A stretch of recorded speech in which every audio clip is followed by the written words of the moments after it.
Salut peuple de Dieu, je vous salue encore une fois de plus, de partout où vous êtes, de partout où vous me suivez, et que la paix et la grâce de notre Seigneur et Sauveur Jésus-Christ soit votre partage à tous. Comme toujours, nous allons toujours commencer par l'adorer, par montrer comment il est grand dans notre vie, par le louer, par lui dire des mots favorables, des mots qui viennent des profondeurs de notre âme, des mots qui viennent de notre esprit. Je sais que là où tu es, il ne te manque pas des mots. Si dans une journée tu peux parler plus de 2000 mots, je crois qu'en ce moment si précieux que nous sommes en train de partager dans la présence de Dieu, je crois qu'en ce moment, les mots ne te manqueront pas pour montrer la gloire de Dieu dans ta vie, dans la vie de ta famille, dans la vie de tes enfants, pour l'élever, pour l'adorer. Nous allons l'adorer.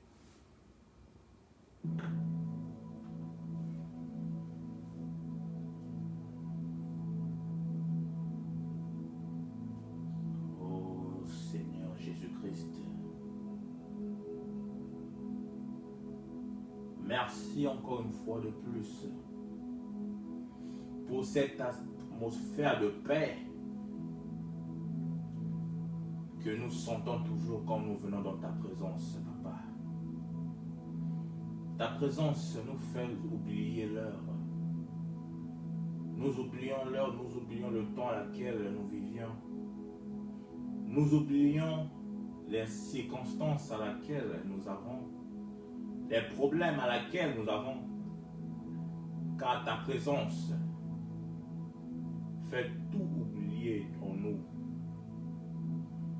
Ô Père Céleste, merci encore une fois de plus, Papa, pour ton amour et pour ta miséricorde, Papa. Merci encore une fois de plus, Papa, pour ta grâce, la grâce que tu renouvelles de jour en jour dans nos vies. La grâce à laquelle, Papa, je ne paye pas. Ô Père Céleste, la journée d'hier, Papa, nous sommes tous allés dormir, Papa. Mais nous n'avions pas payé pour se réveiller aujourd'hui. C'est rien que ta grâce. Nous ne sommes pas plus que d'autres qui sont morts, d'autres qui sont dans des accidents, d'autres qui sont dans le coma. Mais Père Céleste, ta grâce continue de nous protéger. C'est pour cela que nous venons toujours auprès de toi, Papa. Reconnaissant que nous ne sommes pas parfaits. Reconnaissant que nous avions une nature pécheresse. Reconnaissant que nous avions la nature d'Adam. Oh, Papa, dans ta parole, tu nous as demandé de emmener toutes les charges que nous avions, que tu nous donneras la paix, Papa. Voici que nous péchons dans toutes sortes d'activités. Nous péchons en pensant, nous péchons même en respirant, le fait que nous respirons, nous péchons, Papa. Nous péchons en agissant. Nous péchons verbalement. Il y a peut-être des moments, oh Père, que nous avions dû pécher verbalement en disant quelque chose à l'autre qui l'a blessé, qui l'a fait pleurer. Mais Père Céleste, parfois nous ne sommes pas rendus compte du péché que nous avions commis, que nous avions offensé l'autre. Mais Père, nous demandions pardon. Nous demandons pardon parce que nous n'avions pas su invoquer ton nom. Nous demandons pardon parce que nous avions essayé de faire de notre propre force, de notre propre volonté. Nous demandons pardon, Papa, parce que nous t'avions nié au Père Céleste. Nous avons nié ta gloire.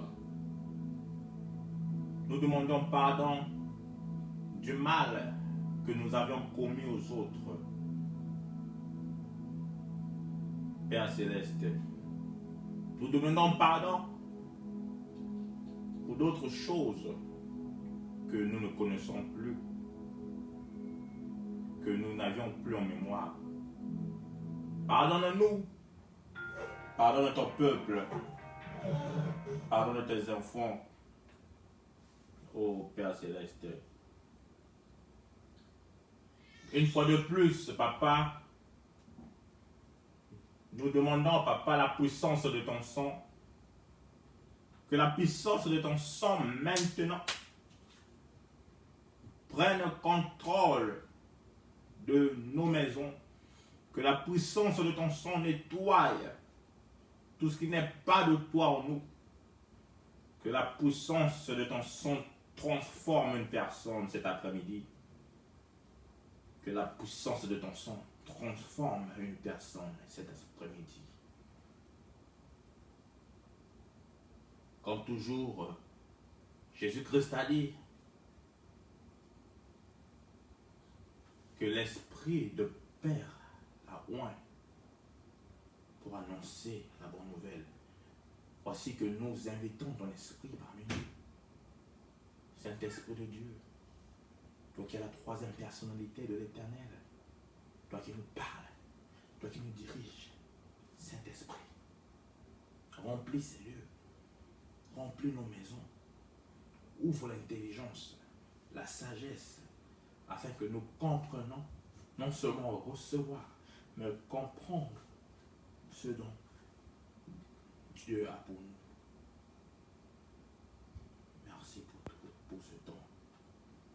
Je me mets à côté, prends cette place, parle à ton peuple. C'est en ton nom que j'ai ainsi prié. Amen. Amen, amen, amen. Que la gloire seule revienne à toi. Que la gloire seule revienne à ton nom. Merci Jésus-Christ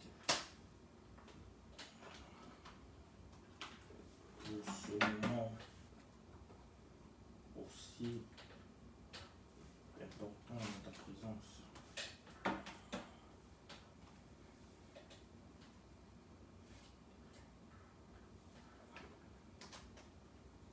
Dans ta gloire. Bien-aimés dans le Seigneur,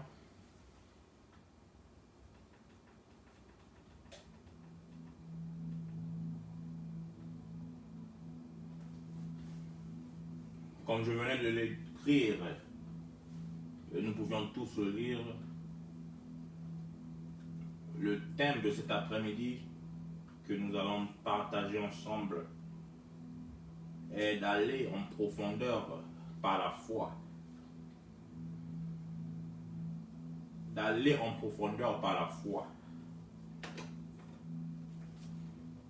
Nous allons prendre notre Bible dans le livre de Luc 5, versets 1 à 6.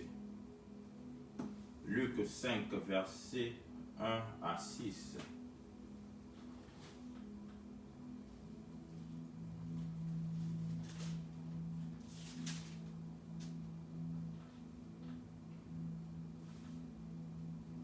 Je lis au nom de Jésus-Christ.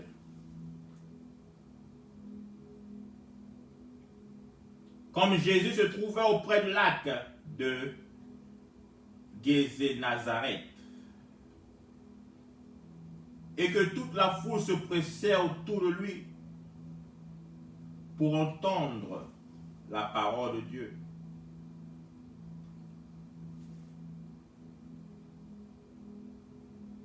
Merci.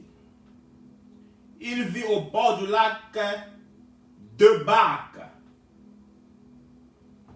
d'où les pêcheurs étaient descendus pour laver leurs filets.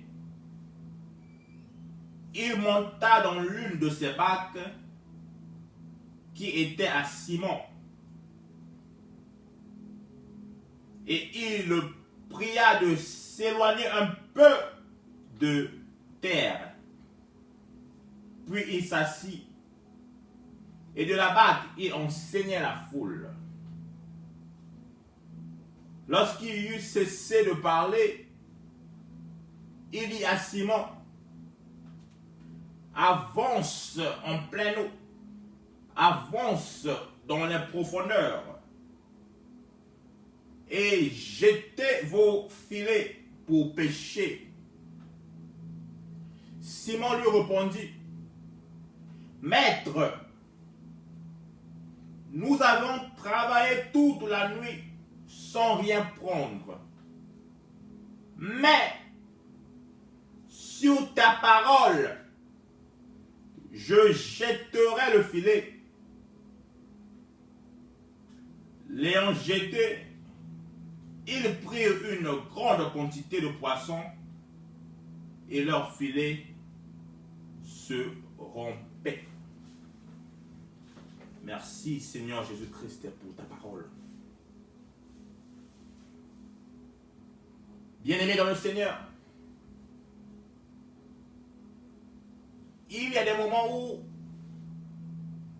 nous devions chercher Jésus-Christ en profondeur par la foi. Nous avons tendance de dire souvent que je prie, je jeûne, mais je ne vois aucun changement. Es-tu allé en profondeur? Ou bien es-tu toujours au bord? Ou bien es-tu toujours sur la terre? Pour aller en profondeur, nous devions avoir Jésus-Christ en nous. Pour aller en profondeur, nous devons avoir Jésus-Christ dans notre barque, comme Simon qui était devenu Pierre. Bien-aimés dans le Seigneur, dans l'histoire que nous venons de lire, nous remarquons ici que Jésus-Christ s'est invité lui-même dans la barque de Simon. Comme je l'ai toujours dit, que le royaume de Dieu vient toujours envers nous, puisque nous ne savions pas d'où il vient. Et c'est pour cela que Jean-Baptiste pensait que son devoir était de retrouver Jésus-Christ, car il devait aplanir son chemin. Mais il fut surpris que Jésus-Christ l'avait retrouvé le premier. C'est la raison laquelle que nous disons toujours que le royaume de Dieu vient toujours envers nous, puisque nous ne savions pas d'où il vient. Et quand Jésus-Christ rentra dans la barque, il dit à Simon, il demanda à Simon de s'éloigner un peu de la terre. Bien-aimé dans le Seigneur, le moment, la minute que nous laissons, le moment que nous ouvrons la porte de notre cœur à Jésus-Christ, Jésus-Christ change notre niveau. Nous quittons d'un niveau bas en un niveau élevé. Il change les données de notre vie. Toi qui dis que tu as reçu Jésus-Christ comme Seigneur et Sauveur, que tu as reçu la vie de Jésus-Christ qu'il a étalé par terre, et tu as reçu cette vie et Jésus-Christ vit en toi. Mais rien n'a jamais changé en toi. Tu es le même. Les mêmes choses que tu faisais auparavant, tu continues à les faire. Rien n'a changé en toi. Bien-aimé dans le Seigneur, tu dois encore revoir ton procès de transformation. Donc, Simon, qui était devenu Pierre, pouvait refuser que Jésus-Christ rentre dans sa barque. Il pouvait refuser. Il avait ce pouvoir de refuser, car la barque l'appartenait. Il l'avait acheté par son propre argent. Il pouvait refuser. Mais il laissa Jésus-Christ rentrer. Et ensuite, il laissa Jésus-Christ le temps d'enseigner. Bien-aimé, toi qui veux toujours aller en profondeur dans les choses de Dieu, toi qui veux toujours aller en profondeur dans ta relation avec Dieu, la question de te poser, laisses-tu Dieu t'utiliser de la façon qu'il veut? Toi qui veux toujours la profondeur des choses, la profondeur spirituelle, la profondeur d'une relation profonde avec Dieu, laisses-tu Dieu t'utiliser de la façon que lui il veut? Puisque nous avions vu qu'avant que Jésus puisse dire à Simon, allant en profondeur, il devait d'abord rentrer dans la barque et il devait d'abord enseigner le peuple. Simon l'a laissé non seulement rentrer, mais il a aussi laissé enseigner le peuple. Donc Simon l'a laissé utiliser non seulement sa barque, mais il a laissé l'utiliser lui aussi. Toi qui veux toujours la profondeur, je veux toujours être grand, je veux toujours ceci, je veux toujours une profondeur, une relation profonde avec l'Éternel. Mais laisses-tu Dieu t'utiliser de la façon que lui il veut et non de la façon que toi tu veux? Puisque nous avions vu qu'en rentrant, en enseignant, ce n'était pas la volonté de Simon, mais c'était la volonté de Jésus-Christ. C'était la volonté de Dieu. Et Simon n'a pas résisté à la volonté de Dieu. Simon n'a dit aucun mot contre la volonté de Dieu. Mais Simon a laissé la volonté de Dieu s'accomplir dans sa vie.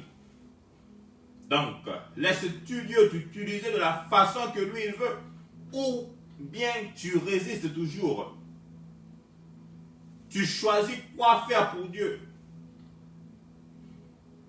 Si c'est aller évangéliser dehors, tu dis toujours que moi je ne peux pas, car j'ai honte. J'ai honte des gens. Mais être comptable à l'église là, je peux le faire car je suis bon à la comptabilité. Je peux toujours prêcher, mais essuyer la chair ou bien arranger les chaises, là je ne peux pas. Car moi, Dieu m'a appelé pour prêcher et non pour essuyer la chair et non pour arranger les chaises, bien-aimés. Choisis-tu que faire pour Dieu? Et ensuite, quand Jésus finit de prêcher, il dit à Simon, avance en profondeur. Avance en profondeur. Avance en profondeur. Bien-aimés dans le Seigneur, nous avançons dans la profondeur par l'ordre du Maître. Nous avançons en profondeur par le décret du roi. Nous n'avançons pas par nous-mêmes, car nous n'avions pas cette force d'avancer en profondeur, car nous ne savions même pas où la profondeur se trouve. Comment avancerons-nous en profondeur? Jésus dit à Simon, avance en profondeur. Et aujourd'hui, beaucoup sont égarés. La plupart sont égarés dans les fétiches, dans les magies, cherchant toujours à faire des grands miracles, cherchant toujours à réveiller les morts, cherchant toujours à faire des miracles,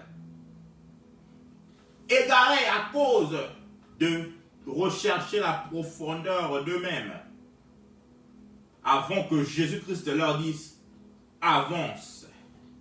Ils sont égarés en recherchant la profondeur d'eux-mêmes avant que Jésus-Christ puisse leur dire d'avancer. Donc, pour nous les serviteurs de Dieu, je parle de nous car nous sommes tous des serviteurs de Dieu, nous sommes inclus. Pour nous des serviteurs de Dieu, si ce n'est pas le temps d'imposer les mains aux gens, n'imposons pas les mains. Si ce n'est pas le temps de prophétiser, ne prophétisons pas. Car si nous prophétisons en donnant en prophétisant mensongèrement. Nous donnons des prophéties mensongères qui détruisent les familles, qui détruisent les couples. Aujourd'hui, les enfants haïssent leurs parents à cause des prophéties mensongères que nous donnons. Aujourd'hui, les parents haïssent leurs enfants à cause de prophéties mensongères. Aujourd'hui, les parents sont devenus des sorciers à cause des prophéties mensongères que nous donnons. Bien-aimés, évitons cela. Attendons toujours le maître de donner l'ordre de rentrer en profondeur. Car lui seul connaît la route vers la profondeur. Attendons toujours le maître. Et Simon lui répondit, « Maître, nous avions travaillé toute la nuit, mais en vain. » Arrêtons-nous un peu là. Arrêtons-nous un peu là. Simon lui dit que, « Maître, nous avions travaillé toute la nuit, donc nous n'avions pas dormi. Là où tu nous vois là, même la bouteille remplie du café que nous avions emmené là est finie. Donc nous n'avions pas pu dormir. Nous avions travaillé toute la nuit, mais en vain. » Bien-aimés, quand nous parlons de la nuit, nous parlons des ténèbres, bien-aimés. Dans la nuit, rien ne marche. Dans la nuit nous empêche de rentrer, de tenir même nos bénédictions. Car c'est la nuit que le diable opère. Et que c'est pour cela aussi que nous, les enfants de Dieu, nous devions toujours être veillés la nuit, bien-aimés. Un enfant de Dieu ne dort pas toute la nuit. Et c'est la nuit que les chances des personnes sont vendues dans des marchés de nuit. Imaginons-nous ceci. Imaginez, essayez un peu d'imaginer ceci. Que le poisson résurface beaucoup la nuit. Cela signifie que nous pouvons trouver plus de poissons la nuit. Et que c'est pour cela les pêcheurs préfèrent beaucoup pêcher la nuit. La nuit, c'est là où le poisson resurface plus. Mais eux, ils n'ont rien eu. Même pas un seul poisson. Mais j'aime la réponse de Simon. J'aime la réponse de Simon. Simon dit ceci, que malgré que nous avions pêché toute la nuit, malgré que nous n'avions pas dormi, nous avions consommé du café jusqu'à finir. Mais sur ta parole, je jetterai le filet. Simon dit que sur ta parole, je jetterai le filet. Je sais que nous avions travaillé toute la nuit en vain, que nous sommes fatigués, que nous voulons aller à la maison dormir, puisque nous sommes tellement fatigués. Peut-être que nous repartirons encore la nuit, mais nous devions aller vraiment dormir. Mais Simon ne l'a pas dit, il n'a pas dit que nous rentrons, maître, excuse maître, mais vraiment nous sommes fatigués, nous devions rentrer. Mais Simon a dit que sur ta parole, je jetterai encore le filet. Bien-aimé, soulignons cette phrase sur ta parole, bien-aimé. Une phrase simple, mais qui est profonde. Sur ta parole, je jetterai encore le filet. Donc, Simon a tout simplement dit que par ton autorité, je mets ma foi sur toi. C'est comme si Jésus-Christ l'avait donné son shoulder, ses épaules, et Simon a simplement mis sa tête sur les épaules de Jésus-Christ. Donc, sur ta parole, je jetterai le filet. Donc, tu as toute ma foi sur toi. Combien d'entre nous, bien-aimés, disons cela? Que Dieu, sur ta parole, je prierai et la guérison suivra. Que sur ta parole, mon fils qui est malade là, ma fille qui est malade là, ou bien mon frère qui est malade, ma maman qui est malade, aura la guérison. Que sur ta parole, ô Seigneur Jésus-Christ, j'aurai le mariage. Que, oh, sur ta parole, j'aurai un grand ministère. Que sur ta parole, ô Seigneur Jésus-Christ, j'aurai un bon travail. Bien-aimés dans le Seigneur, dans toutes choses que nous faisons, nous devions nous appuyer sur la parole de Dieu avec foi. Nous devions nous appuyer sur la parole avec foi. Ô Père Céleste, tu avais dit dans ta parole, dans Exode, nous devions toujours nous appuyer sur la parole. Quand nous prions, nous devions toujours nous appuyer sur la parole de Dieu. Que Dieu, tu avais dit dans ta parole, dans Exode 23-25, qu'il n'y aurait pas de maladie au milieu de moi. Pourquoi suis-je malade? Pourquoi mon père est malade? Pourquoi ma mère est malade? Pourquoi mes soeurs sont malades? Pourquoi mes enfants sont malades? Si ta parole le dit. Si ta parole le dit, dans le même verset dans Exode 23-25, qu'il n'y aurait point de stérile. Pourquoi suis-je stérile? Si ta parole me l'a dit dans Matthieu 7-7 de demander et il nous sera donné. Mais pourquoi je demande et je n'obtiens rien jusqu'à présent? Si ta même parole, dans le verset de Matthieu 7-7, m'a demandé de frapper et que tu vas ouvrir, pourquoi je suis en train de frapper, je frappe, mais tu n'ouvres pas? Bien aimé, nous devions toujours nous baser sur la parole de Dieu. Car Simon savait ceci. Simon savait que s'il ne trouvait pas du poisson après avoir été ordonné par le Christ, en mettant sa foi en Christ, cela sera la honte du Christ. Simon le savait. Donc, Simon a tout simplement laissé tout entre les mains de Jésus-Christ. Il a dit que je mets ma foi sur toi. Et si je ne trouve pas du poisson, cela ne sera pas sur moi. Cela ne sera plus sur moi, plus que toute ma foi. Puisque par mes propres efforts, j'ai essayé toute la nuit. Donc, toute cette nuit était mes propres efforts. Mais maintenant, je mets toute ma foi sur toi. Et il le savait, en mettant sa foi sur Christ, que s'il n'y avait point de poisson, cela aurait été sur Jésus-Christ. La honte aurait été sur Jésus-Christ. Mais tandis que nous le savions que notre Dieu Seigneur Jésus-Christ ne rate jamais. Si l'homme rate, mais Dieu ne rate jamais. Si Simon a raté le poisson, mais Jésus-Christ ne l'a pas raté, car c'est lui le créateur de ce poisson. Car le poisson écoute la voix de Jésus-Christ et obéit.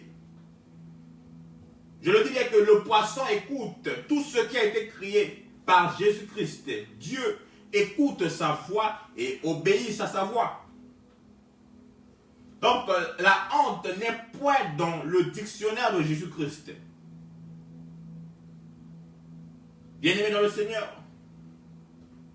j'aimerais t'inviter à recevoir Jésus-Christ dans ta barque et de quitter la terre, de laisser Christ en toi t'emmener dans la profondeur de ta relation avec Dieu, dans la profondeur de la parole, dans la profondeur de ton ministère, dans la profondeur de la prière, dans la profondeur du partenariat que nous avions avec le Saint-Esprit, dans la profondeur de la sainteté, que tu craignes l'Éternel, que tu fuis le péché, que tu résistes à la tentation. Nous avions tous vu que la première des disciples qui a cherché Jésus-Christ en profondeur jusqu'en assistant même à la mort de Jésus-Christ, malgré que les apôtres ont fui à cause de peur d'être aussi attrapés par les Romains, mais Marie de Magdala a assisté à la mort du Messie. Marie de Magdala était la première à rencontrer le Messie après avoir été ressuscité. Elle a cherché la profondeur de connaître son maître. Et le Messie l'a envoyé à la première personne que Jésus-Christ, après avoir été ressuscité, a envoyé d'aller. Donc elle était la disciple. Donc va et annonce-les la résurrection. Annonce-les. Bien-aimé, car elle a recherché la profondeur de son maître. Bien-aimé dans le Seigneur, nous sommes arrivés à la fin. J'aimerais faire cette petite prière pour toi qui m'écoutes. Ô Père Céleste,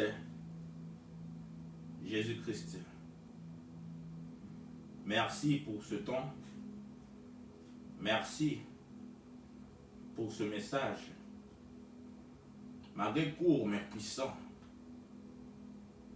Ô Papa, je prie pour mon frère.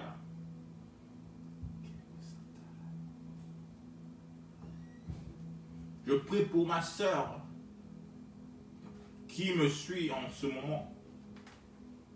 Ô Dieu, visite une personne en ce moment. Ô Dieu, visite une personne en ce moment. Ô Dieu, enlève une personne sur terre et rentre dans les eaux. Je prie que Dieu enlève une personne là où tu te trouves, que Dieu t'enlève sur la terre, qu'il te fait rentrer dans les eaux, qu'il t'élève spirituellement, qu'il te fait rentrer dans l'atmosphère divine, qu'il cultive en toi sa parole, que la nuit, les ténèbres s'éclipsent dans ta vie, car la lumière est rentrée dans ta vie. Rentre dans la profondeur de ton ministère. Rentre dans la profondeur de la révélation. Rentre dans la profondeur de la prière, de la sainteté et d'une relation en partenariat avec le Saint-Esprit. Appuie-toi toujours sur la parole de l'Éternel. Car Dieu tient toujours compte de l'accomplissement de sa parole. C'est au nom de Jésus-Christ que nous avions prié. Amen. Bonne soirée à tous.